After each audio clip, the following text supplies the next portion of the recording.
जमशेदपुर में कैसे वसूली हो रहा है। कुछ कुत्तों की नस्लों को भारत में बैन कर दिया गया है, लेकिन सोचिए अगर इंसानों की दुनिया में भी ऐसा वफादार पैदा हो जाए जो पहले किसी अधिकारी के लिए काम करे, फिर उसी सिस्टम को हथियार बनाकर लोगों को डराने लगे, तो क्या उन्हें भी समाज से बैन नहीं कर देना चाहिए। जमशेदपुर में इन दिनों एक ऐसा ही नाम चर्चा में है। विपक्ष में बैठे नेताओं के भतीजे इन लोगों के साथ मिलकर वसूली कर रहे हैं। राकेश कुमार झा, आरोप यह है कि वो खुद किसी सरकारी पद पर नहीं है, ना पत्रकार है, ना इंजीनियर है, ना कोई अधिकृत अधिकारी, लेकिन फिर भी लोगों को नोटिस, शिकायत, आरटीआई और केसों के नाम पर डराने का काम करते हैं। क्यों करते हैं? क्योंकि जेएनएससी के अधिकारी कृष्ण कुमार पहले व्हाट्सएप पर एक प्यार भरा धमकी वाला मैसेज जाता है और फिर शुरू होता है असली खेल। कहा जा रहा है जेएनएससी के अंदर बैठे कुछ अधिकारियों, बाहरी लोगों और ठेकेदारों का एक ऐसा नेटवर्क काम करता है जहां शिकायत, नोटिस और कार्रवाई को कमाई का टूल बनाया गया है। झारखंड सरकार को भी नहीं पता है, विपक्ष में बैठे नेता यह काम जेएनएससी के आड़ में कर रहे हैं और इस पूरे खेल में राकेश कुमार झा को एक बड़ा शिकारी बताया जा रहा है। कुछ लोग यह तक कह रहे हैं कि उन्हें राकेश कुमार झा के माध्यम से कृष्ण कुमार तक पैसे पहुंचाए हैं और सवाल पूछना लोकतंत्र में अपराध नहीं है, अधिकार है। बहुत जल्द आइडियल एक्सप्रेस इस मामले में कुछ बड़े नामों का खुलासा करेगा। ऐसा नाम जिनकी कथित मिलीभगत से जमशेदपुर में वसूली का नेटवर्क चल रहा है। जो कभी मालिक का सबसे वफादार आदमी था, वही अब सिस्टम का सबसे खतरनाक खिलाड़ी बन बैठा है। पाला था जिसे वफादार समझकर, वही जहर बनकर नसों में उतर गया। जो लोगों को डराकर रोटियां सेकता था, वही मालिक की चौखट से निकलकर शिकारी बन गया। सिस्टम की दलाली में रिश्ते भी बिक जाते हैं। यहां कुत्ते नहीं, इंसान अपने मालिक को डस लेते हैं। कुछ कुत्तों की नस्लों को भारत में बैन कर दिया गया है क्योंकि कहा गया है कि वो अपने मालिक तक के वफादार नहीं होते। जब उन्हें भूख लगती है तो वो अपने मालिक को भी खा सकते हैं, काट लेते हैं। लेकिन सोचिए अगर इंसानों की दुनिया में भी ऐसा वफादार पैदा हो जाए जो पहले किसी अधिकारी के लिए काम करे, फिर उसी सिस्टम को हथियार बनाकर लोगों को डराने लगे, तो क्या उन्हें भी समाज से बैन नहीं कर देना चाहिए। जमशेदपुर में इन दिनों एक ऐसा ही नाम चर्चा में है, राकेश कुमार झा। आरोप यह है कि वो खुद किसी सरकारी पद पर नहीं है, ना पत्रकार है, ना इंजीनियर है, ना कोई अधिकृत अधिकारी, लेकिन फिर भी लोगों को नोटिस, शिकायत, आरटीआई और केसों के नाम पर डराने का काम करते हैं। चलिए, राइट टू इंफॉर्मेशन सबका अधिकार है, फंडामेंटल राइट्स है, लेकिन इसके बाद वसूली, लोगों को डराने का काम और अधिकारी से मैनेज करवाने तक का सिस्टम, ये सिंडिकेट चला रहे हैं। और सबसे बड़ा सवाल, क्या ये सब बिना किसी ऊपर वाले संरक्षण के संभव है? सत्ता में बैठे झारखंड सरकार को भी नहीं पता होगा कि जेएनएससी आखिर क्या कर रही है, जमशेदपुर में कैसे वसूली हो रहा है। विपक्ष में बैठे नेताओं के भतीजे इन लोगों के साथ मिलकर वसूली कर रहे हैं। जेएनएससी यानी जमशेदपुर नोटिफाइड एरिया कमेटी, यह एक स्थानीय शहरी प्रशासनिक निकाय है। समझिएगा जेएनएससी आखिर क्या है, इसके बाद आपको पूरा मामला समझाते हैं। अगर आपने हमारे चैनल को सब्सक्राइब नहीं किया है तो सब्सक्राइब कर लीजिएगा, वीडियो को लाइक कर दीजिएगा, क्योंकि अभी ऐसे बड़े खुलासे लगातार मैं करता रहूंगा। अब जेएनएससी समझ लीजिए क्या है। जेएनएससी यानी जमशेदपुर नोटिफाइड एरिया कमेटी, यह एक स्थानीय शहरी प्रशासनिक निकाय है जिसका काम है शहर में सफाई, सड़क, ड्रेनेज, होल्डिंग टैक्स, बिल्डिंग नक्शा, अवैध निर्माण पर कार्रवाई, नोटिस जारी करना और नगर व्यवस्था को संभालना। जो कि अगर चाहे तो लोगों को नोटिस भेज सकता है, लेकिन इसके आड़ में आकर राकेश कुमार झा ये काम करते हैं। क्यों करते हैं? क्योंकि जेएनएससी के अधिकारी कृष्ण कुमार उनको संरक्षण देते हैं, उनकी छत्रछाया में वो काम करते हैं। अब कौन सड़क पर अतिक्रमण कर रहा है, किसकी बिल्डिंग का नक्शा पास नहीं है, किसने रोड पर छज्जा निकाल लिया है, किसकी दीवार सरकारी जमीन तक पहुंच गई है, यह सब देखना और कार्रवाई करना जेएनएससी का काम होता है। लेकिन यह सब देखते हैं राकेश कुमार झा।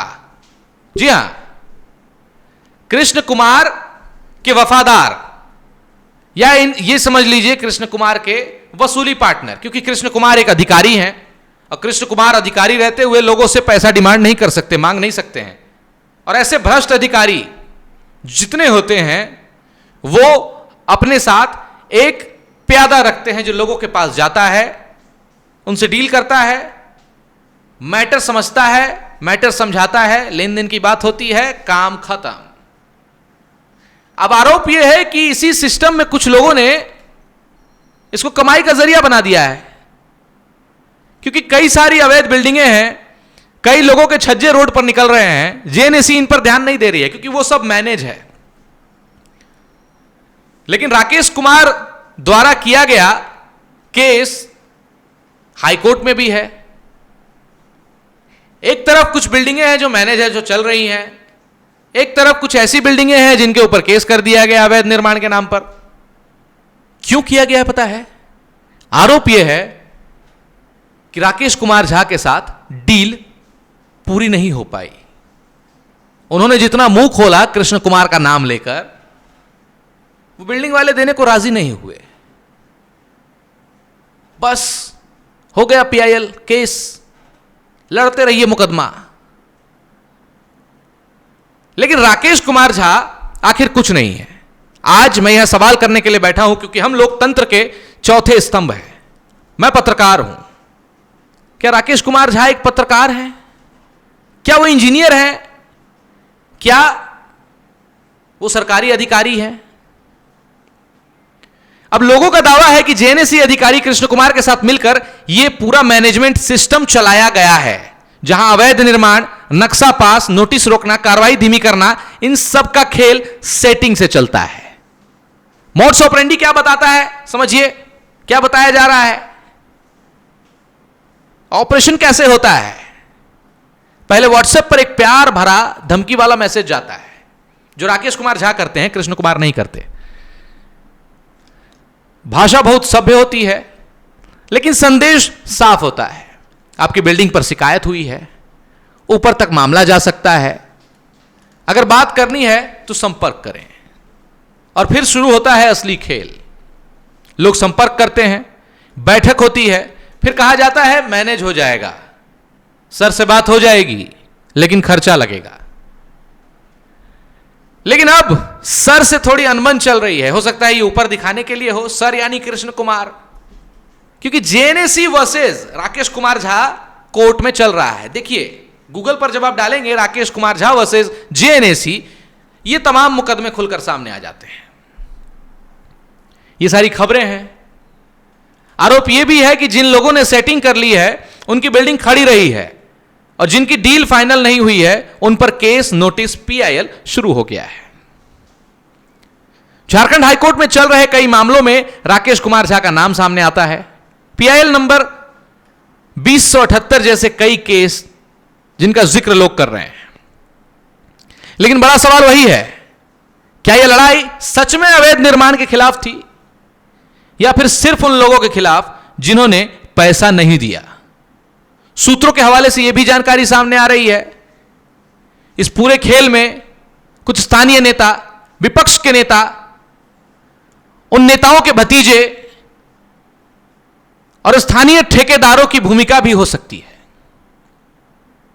कहा जा रहा है जेएनएसी के अंदर बैठे कुछ अधिकारियों, बाहरी लोगों और ठेकेदारों का एक ऐसा नेटवर्क काम करता है जहां शिकायत, नोटिस और कार्रवाई को कमाई का टूल बनाया गया है। झारखंड सरकार को भी नहीं पता है, विपक्ष में बैठे नेता यह काम जेएनएसी के आड़ में कर रहे हैं। एक बड़े नेता के भतीजे का नाम सामने आ रहा है, सूत्रों के हवाले से यह खबर आई है। कमाई के टूल की तरह ये लोग जेएनएसी के नोटिस को यूज करते हैं, और इस पूरे खेल में राकेश कुमार झा को एक बड़ा शिकारी बताया जा रहा है। ऐसा शिकारी जो पहले सिस्टम के लिए लोगों को डराता था और अब खुद सिस्टम का चेहरा बनकर घूम रहा है। अब कृष्ण कुमार को भी वैल्यू नहीं कर रहा है, ऐसा लोग कह रहे हैं। लेकिन हो सकता है कि यह ऊपर ऊपर दिखाया जा रहा हो, क्योंकि कुछ बिल्डिंगें पास हैं, कुछ बिल्डिंगें आराम से सेटिंग से चल रही हैं, बनाया गया है, कोई दिक्कत नहीं है। बाकी जिन बिल्डिंगों पर केस है उन्होंने पैसा देने से इनकार कर दिया होगा, या फिर 10-5 ऊपर नीचे पे डील नहीं बनी होगी। सूत्रों का दावा है कि कई बिल्डिंग मालिक अब सामने आने को तैयार हैं। कुछ लोग यह तक कह रहे हैं कि उन्हें राकेश कुमार झा के माध्यम से कृष्ण कुमार तक पैसे पहुंचाए हैं। अगर यह आरोप सच है तो यह सिर्फ भ्रष्टाचार नहीं, पूरे सिस्टम का अपहरण है। और कहानी यहीं खत्म नहीं होती है। कहा जा रहा है कि कृष्ण कुमार ने जिस व्यक्ति को सिस्टम सिखाया, लोगों से वसूली का तरीका सिखाया, उसी ने बाद में खुद को अकेला योद्धा घोषित कर दिया। यानी राकेश कुमार झा, जो कभी मालिक का सबसे वफादार आदमी था, वही अब सिस्टम का सबसे खतरनाक खिलाड़ी बन बैठा है।